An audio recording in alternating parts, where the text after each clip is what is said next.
Yes, I want to express new expression of this chapter. I want to express any types of chapter a few second. You just imagine, just like us.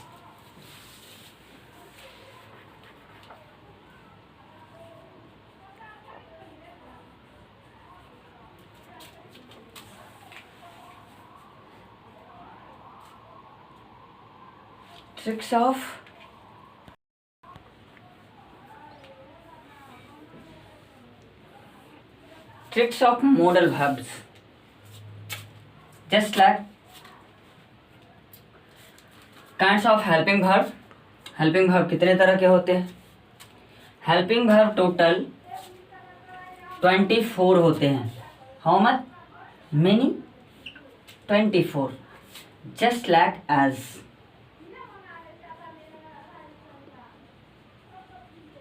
Primary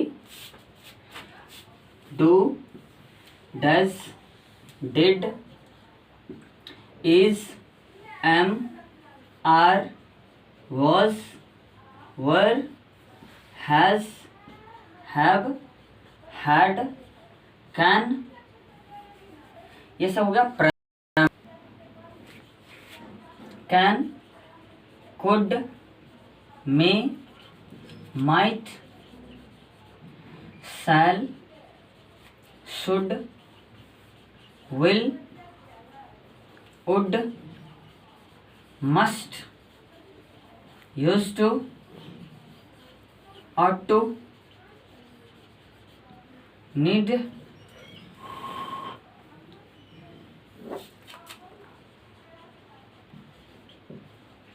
marginal,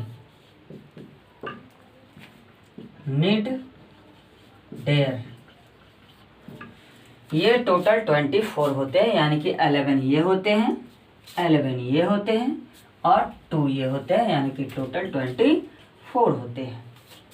अब जैसे primary के अंतर्गत जो आता है, do, does simple present में आप use करते हैं. डिड का प्रयोग सिंपल पास्ट में. इज, एम, आर का प्रयोग प्रेजेंट कंटिन्यूअस में. वाज, वर का प्रयोग पास्ट कंटिन्यूअस में. हैज, हैव का प्रेजेंट परफेक्ट में और हैड का पास्ट परफेक्ट में. इस तरह से ये एक एक चीज को एक्सप्लेन किया गया टेंस में.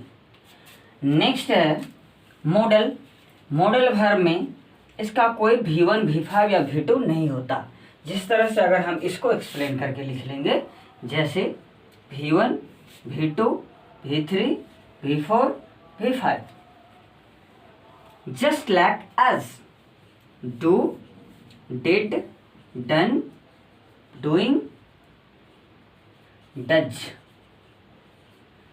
उसके बाद am, are, was, were, been, being, is. उसी तरह से हैज, हैव वाले कंडीशन को have, had, had, having, has इस तरह से लिख दिए. इस तरह से हम मॉडल वर्ब को, यानी कि जितने भी काइंड कोड है ये सभी आप देख लेंगे, क्योंकि ये सारा चीज़ आपको किताब की भाषा नहीं है, ये अंडरस्टैंडिंग है कि आप उसे समझ सकते हैं. इस तरह से प्रयोग आपने टेंस में किया है.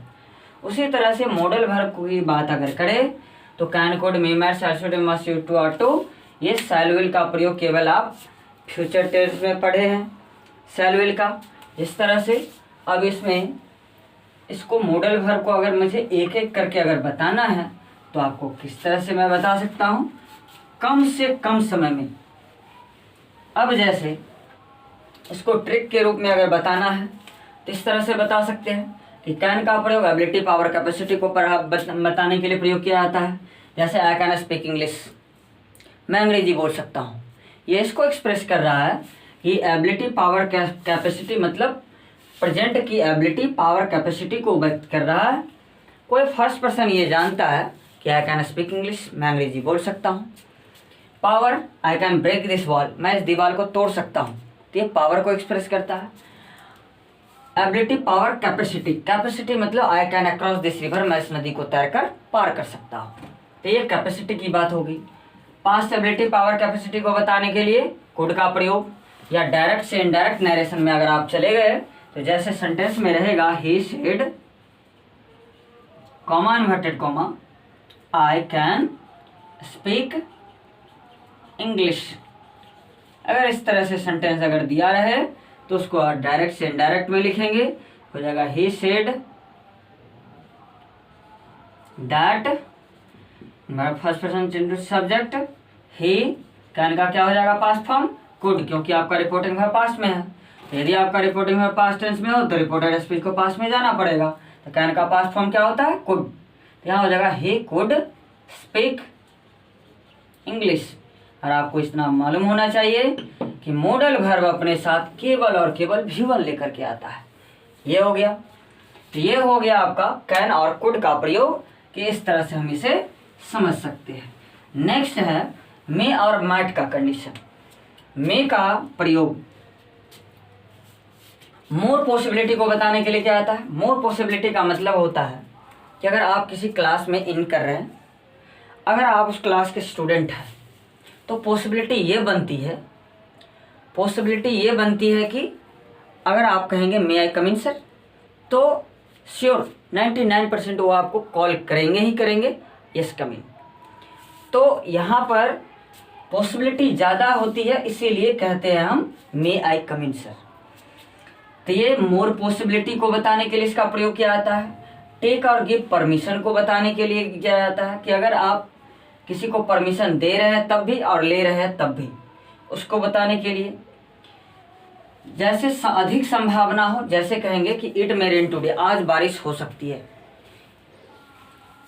ही मे कम हेयर, वह यहाँ आ सकता है, तो इस कंडीशन में मे का प्रयोग करते हैं।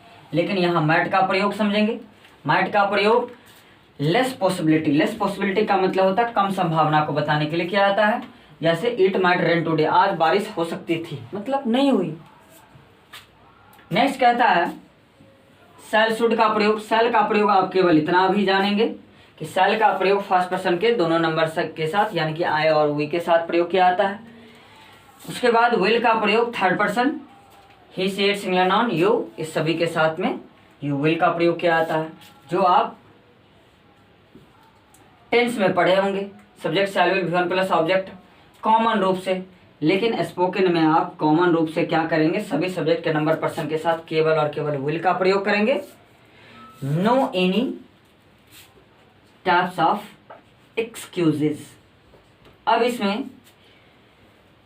नेक्स्ट है शुड का प्रयोग, मस्ट का प्रयोग और टू का प्रयोग। शुड, मस्ट और टू, इन तीनों को आप एक स्टेप करके आगे बढ़ा सकते हैं।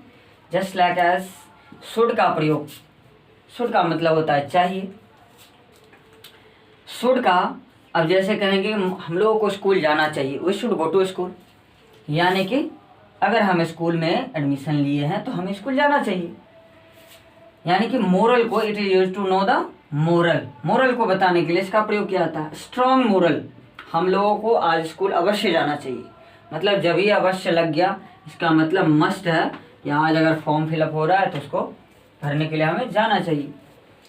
और टू, स्ट्रॉन्ग मोरल ऑब्लिगेशन, यानी कि तीव्र इच्छा शक्ति को बताने के लिए, स्ट्रॉन्ग मोरल को बताने के लिए और टू का प्रयोग किया जाता है। जस्ट लाइक एज हम लोगों को अपने बूढ़े माता पिता की देखभाल करनी चाहिए, मतलब करनी ही चाहिए। हम लोगों को अपने बच्चों की देखभाल करनी चाहिए, मतलब करनी ही चाहिए। हम लोगों को अपने देश के लिए लड़ना चाहिए, मतलब लड़नी ही चाहिए। ऐसे कंडीशन में हम क्या कर सकते हैं, और टू का प्रयोग कर सकते हैं। नेक्स्ट है वुड का प्रयोग। वुड का प्रयोग हम किसी को आग्रह करने के लिए यूज़ कर सकते हैं। जैसे would you give me a pen please, कृपया मुझे कलम देंगे, तो उस कंडीशन में वुड का प्रयोग किया जाता है। यूज टू का प्रयोग हम कैसे करते हैं, पास्ट हैबिट को बताने के लिए। जस्ट लाइक हम लोग स्कूल जाया करते थे, वह पढ़ा करता था, वह खेला करता था, वह गाया करता था, इस तरह से सेंटेंस अगर है। जैसे मेरी दादी प्रत्येक दिन मंदिर जाया करती थी, my grand mother use to go to temple every morning. तो इस तरह से सेंटेंस बनाने के लिए हम यूज टू का प्रयोग कर सकते हैं। नेक्स्ट है नीड डेयर का प्रयोग। नीड डेयर का प्रयोग आप केवल इतना याद रखेंगे कि नीड का प्रयोग सेंटेंस के आधार पर आप ज़्यादा बेहतर याद रख सकते हैं। जैसे कहेंगे आई नीड अ पेन, मुझे कलम की ज़रूरत है। थर्ड पर्सन के साथ सी नीड्स अ पेन, उसे कलम की ज़रूरत है। तो यहाँ पर V1 और V5 की तरह यूज़ हो रहा। लेकिन जैसे ही असर्टिव से नेगेटिव में जाएंगे तो कहेंगे I need not a pen, मुझे कलम की ज़रूरत नहीं है। She need not a pen, उसे कलम की ज़रूरत नहीं है। सेम सेम सेम सेम, और यहाँ पर डिफरेंट है, यानी कि सभी सब्जेक्ट के नंबर पर्सन के साथ असर्टिव से नेगेटिव में क्या करेंगे, असर्टिव से negative, interrogative, interrogative negative, W question to negative, सारे कंडीशन में सारे सब्जेक्ट नंबर पर्सन के साथ जिस तरह से मॉडल भर में यूज होता है, सभी सब्जेक्ट के नंबर पर्सन के साथ उसी तरह से इसका भी प्रयोग होगा। लेकिन असर्टिव तक हम इसे V1 V5 की तरह यूज करेंगे। सो मॉडल वर्ब इज इंड।